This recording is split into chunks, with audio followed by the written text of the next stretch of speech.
Salat duha itu tidak pernah dicontohkan berjamaah. Salat duha itu tidak pernah dicontohkan berjamaah. Bisa dicerna dengan baik, dicermati dengan baik, tidak terburu-buru menghakimi amalia seseorang, tidak ada dalil syirik dan kemudian bid'ah.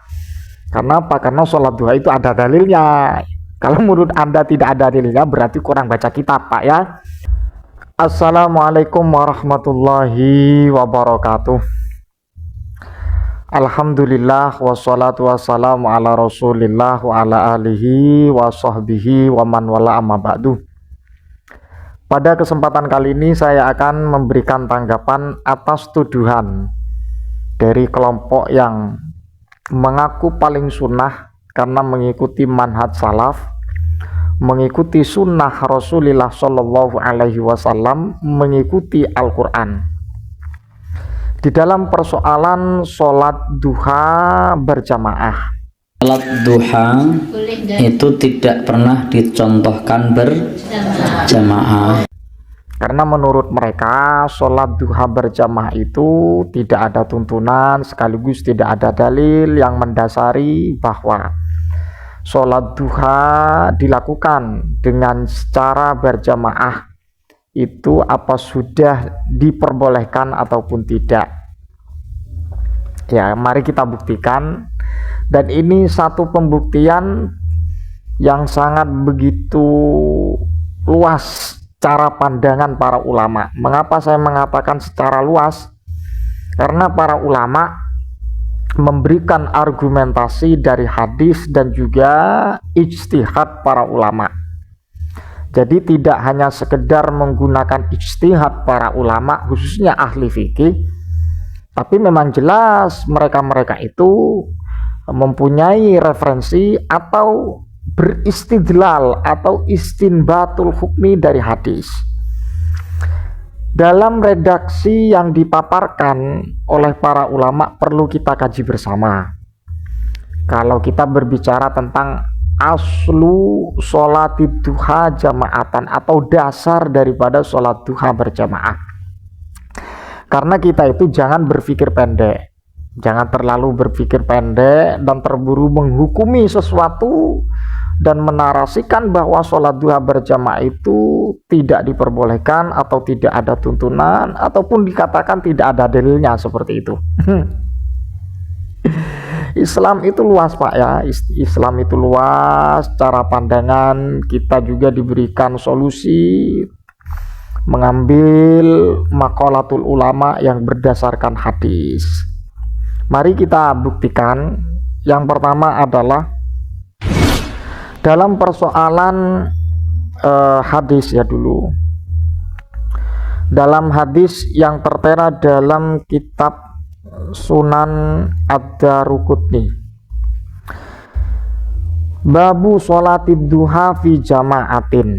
Ini sholat duha, bab sholat duha dilaksanakan berjamaah. Haddasana Al-Husain bin Ismail, haddasana Muhammad bin Ishqab, haddasana Utsman bin Umar, haddasana Yusuf anis Zuhri, an Mahmud bin Rabi, an Itsban bin Malik, anna Rasulullah sallallahu alaihi wasallam shalla fi baitihi sa'atad duha faqamu wara'ahu fasallu.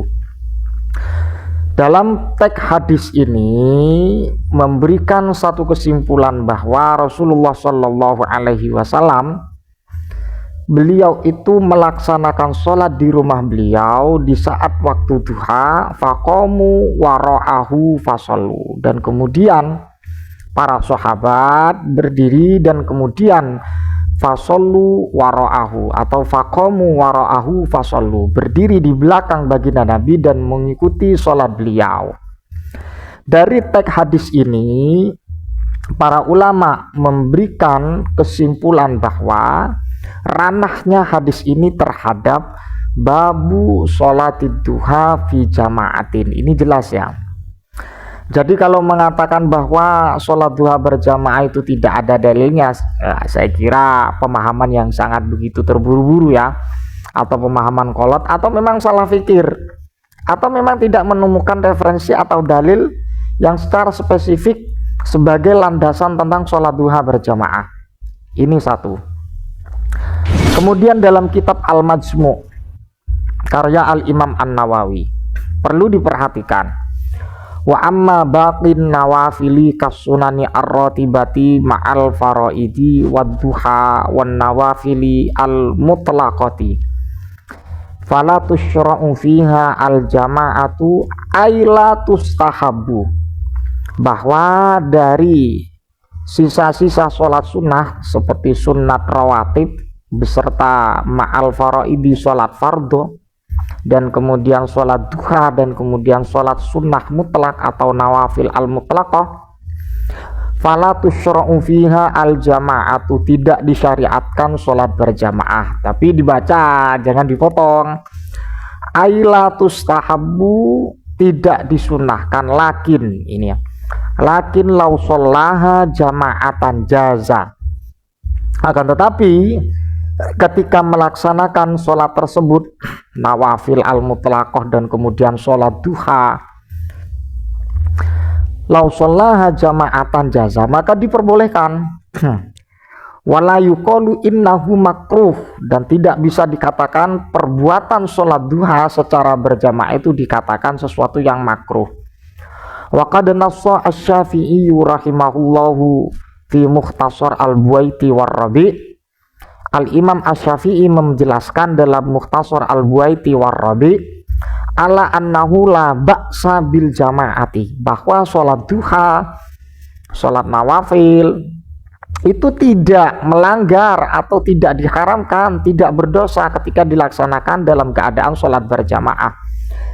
Finnafilati wa dzalilu jawaziha jama'atan ahaditsu kasiratun fis shahihi, dan kemudian dalil atas diperbolehkannya sholat duha, nawafil al-mutlaqah dilaksanakan dengan secara berjamaah itu ada dasarnya. Haditsu kasiratun fis shahihi, ada hadis yang sangat begitu banyak di dalam sahih. Kemudian kita kontekstualkan dan kita ijrokan bahwa dua dalil ini dari konteks hadis dan kemudian Al-Majmu' karya Al-Imam An-Nawawi ini satu nada atau satu kesimpulan yang memang mendapat legalitas dari agama, toh andai kata melaksanakan sholat duha berjamaah. Kalau berbicara tentang dalil, ya tadi hadis itu, kemudian sebagai bentuk taukid atau pengukuhan, para ulama memberikan konsep hukum daripada sholat duha berjamaah, yaitu dalam kitab Al-Majmu' karya Al-Imam An-Nawawi.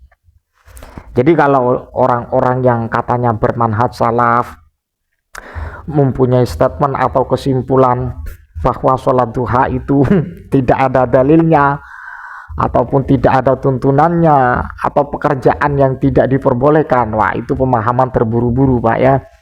Jadi seperti itu kalau kita paham teks redaksi hadis dan juga hadis yang disampaikan oleh para ulama dan kemudian ditata rapi menjadi rumus ahli fikih.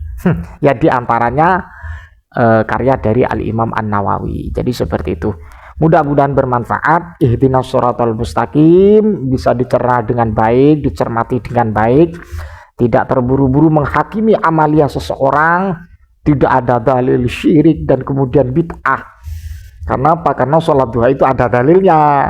Kalau menurut Anda tidak ada dalilnya, berarti kurang baca kitab Pak ya. Allah alam bisawab. Wassalamualaikum warahmatullahi wabarakatuh.